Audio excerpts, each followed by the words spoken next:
Alright, hey you guys, it's Clint from GardenFrugal.com here today with another volunteered episode of Garden Frugal TV.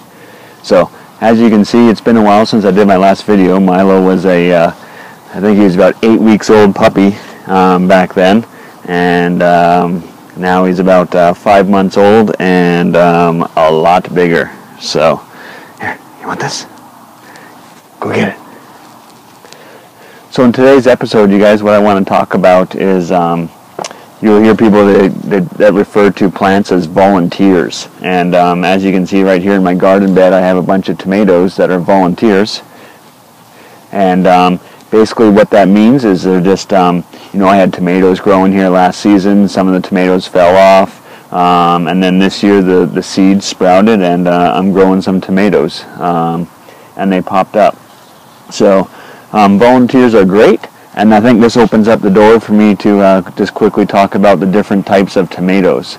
You hear a lot of different concerns from people out there about GMOs, and that is true. I think GMOs are bad.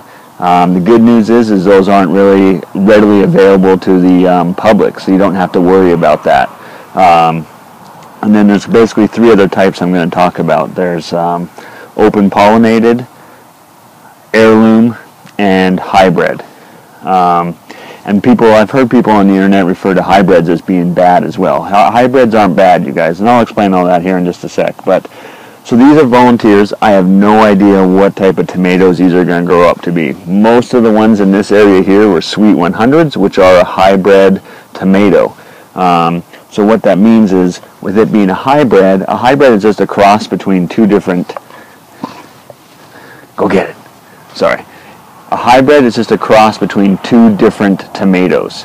And you can keep the seeds and grow tomatoes. It's perfectly fine, but you just don't know what you're going to get. And since they are a cross of two different tomatoes, the seeds that you keep, it may grow tomatoes exactly like the mother plant, or you may get traits from, the father plant or the mother plant or whatever. So you may get different traits from the original plants that were crossbred to make these. And so, like I say, you may end up getting exactly what the mother plant had, but you may not. And there's nothing wrong with that. But what I think is awesome is I think Mother Nature knows best. So, there was probably thousands and thousands of tomato seeds down in this bed, and only a few. I know this looks like a pretty huge plant, but there's not a whole bunch in here. It's just branched off and just gone into a huge bush. So I think that's pretty cool. I think it's worth keeping. I'm going to actually, cut this thing down into 1 or 2 stems and transplant it into one of my self-watering containers. You can watch a video on that. But I think Mother Nature knows best, you guys, and out of all the thousands of seeds, if these are the ones that survived, I think this is probably a pretty good strain of plants. And something you can do is keep saving the seeds year after year, and the ones that perform the best or do the best, maybe in your area, your yard, your soil, you can get a plant that's a lot better and stronger by keeping your own seeds.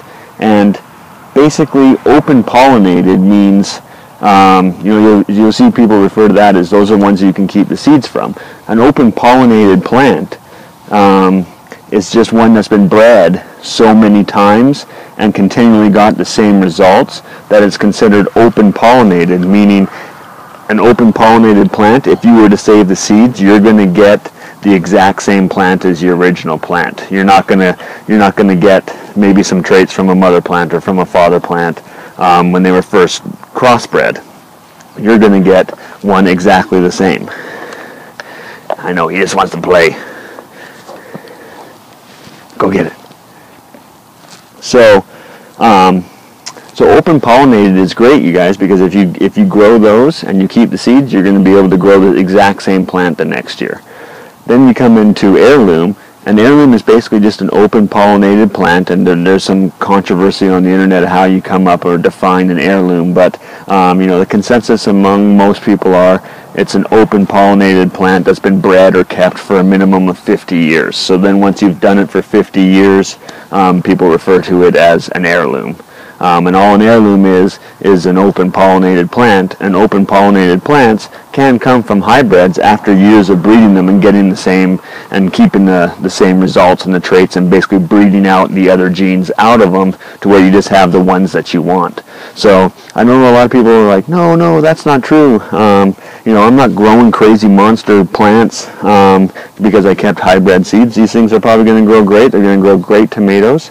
And do some research, get on the internet and check out Mortgage Lifter. I'm sure you guys have seen Mortgage Lifter tomatoes, and it's an heirloom variety. Well, go Wikipedia it and look at the history of Mortgage Lifter heirloom. It didn't start out as an heirloom. It didn't start out as an open pollinated plant. It was a guy that crossbred 2 different tomatoes to get the certain strain and the qualities that he wanted, and once he got it stabilized, it became an open pollinated plant, and then it's been around so long, it's now considered an heirloom.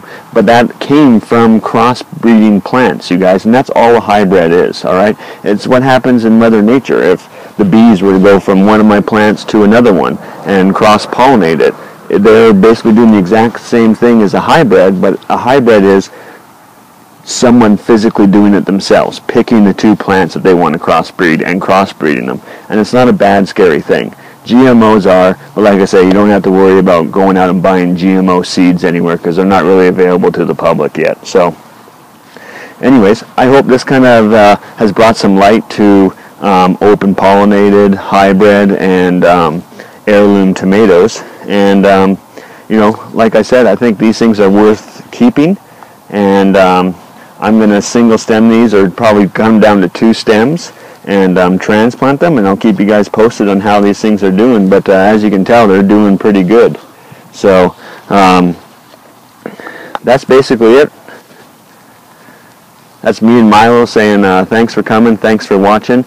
And if you guys want some seeds, I'm giving seeds away every week. All you need to do is go to facebook.com/gardenfrugal.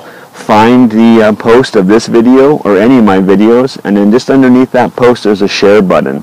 And when you hit that share button, I'm easily able to see that you shared it. If you share it, I'm going to consider that as an entry into the weekly seed giveaway. And then the second step is just going to gardenfrugal.com/contest and entering your information there, because I can't use Facebook to notify you of your winnings. And then that way you can give me your address, and if I draw your name out, I'll throw some seeds in an envelope and send them off to you guys.